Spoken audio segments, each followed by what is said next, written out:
Pest Control. Introduction to the module. Pests, both small and large, can pose a serious risk to the health of the farm. Maintaining a healthy environment and being able to spot and control pests before they manifest is critical to everyone's safety. In this module, we're going to cover keeping records, manure regulations, costs, marketing, pests and their behaviors. What would a pest control guide be without a list of all the pests you might encounter? In this part of the module, we will list the main types of parasite that manifest in poultry farms as well as their behavior patterns. Mites.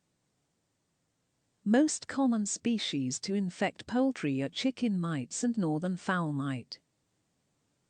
Tend to grow to around 1 or 25 inch or 1 millimeter long. This is clearly visible under inspection by the human eye. Growth from egg to adult takes around 7 to 10 days, with colonies growing to the thousands in a matter of weeks. They have a grayish body that switches to a red hue after blood feeding. Heavy infestations lead to sudden death and a drop in egg production. Parting of the poultry's feathers and inspection of the anus will indicate mite manifestations.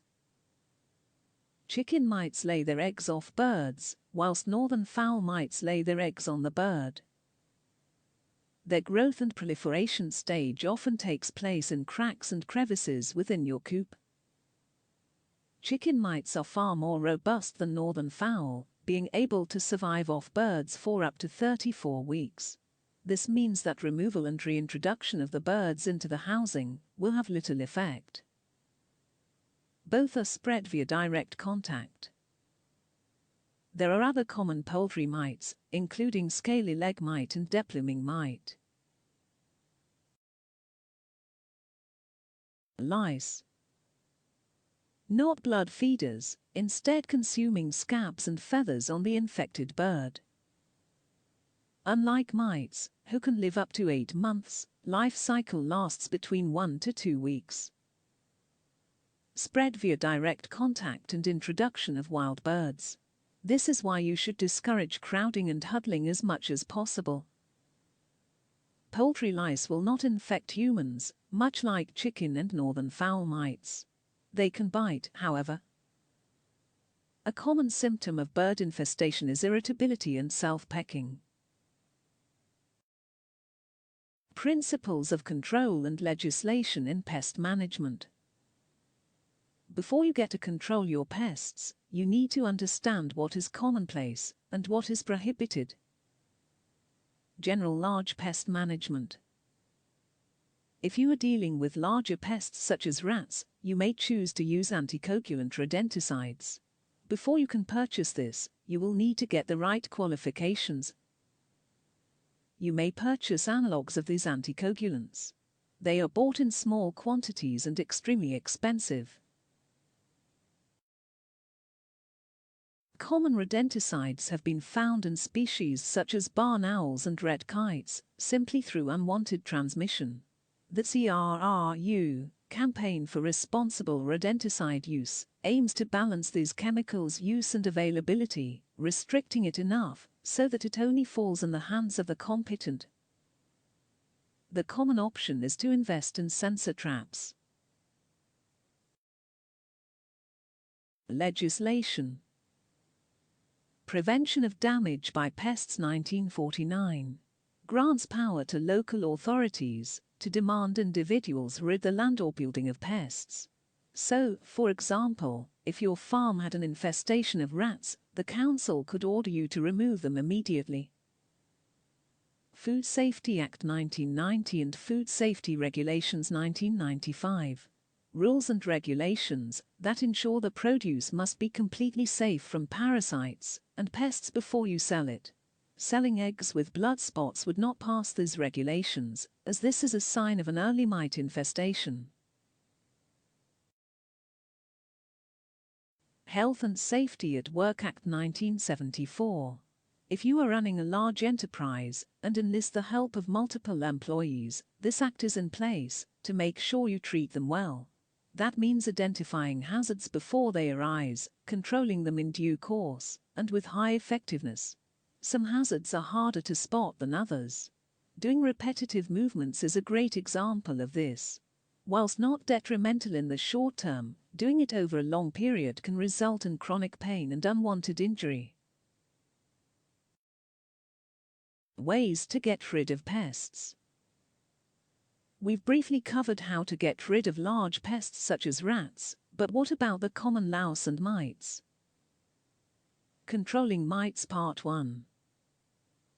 To check the severity of the infection, check in any crevices, cracks and nesting boxes where chicken mites proliferate. Also check for excessive feeding. A great way to test the severity of your infestation is through an avivet trap. These are small tubes that are positioned next to cracks and perches within the housing. Leave for 48 hours whilst the mites collect. Now dislodge the tubes and weigh them on ultra-sensitive scales. The weight you record will give you an indicator of the necessity for control. Controlling mites Part 2. If a manifestation is severe, immediate controls are necessary. These include the use of parasiticides, such as X-Salt, that are administered through drinking water. Placing garlic juice in the drinking water is also another budget method for stopping mite and lice growth. Controlling mites Part 3. Whilst the chickens may be free from manifestation, that doesn't stop the coop from being overrun. Make sure to replace your bedding and completely wash down the whole housing structure. Choose a light coop spray and a foaming agent that won't hurt the birds when they are allowed back in. With the chicken and housing now relatively mite-free, it is time to enforce preventative measures. These include limiting the number of visitors, fencing off the coop environment to stop entry of wild birds, and cleaning the coop with the same agent source sprays as before. The use of a dust bath also helps rid the poultry of any malicious parasites before they can thrive. Summary. In this module, you have learnt: common small pests include lice and mites. These are transmitted via direct contact and exist on the skin of the infected bird. Mites are blood feeders and commonly come in two species: northern fowl and chicken.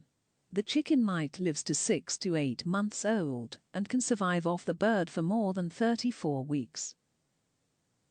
Lice feed on scabs and dead skin. They are not blood feeders like mite.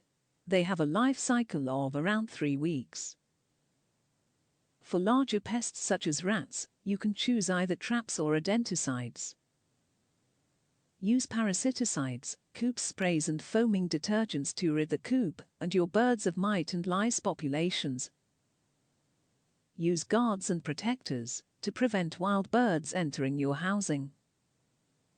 A dust bath also helps clean the poultry and brush off any pests.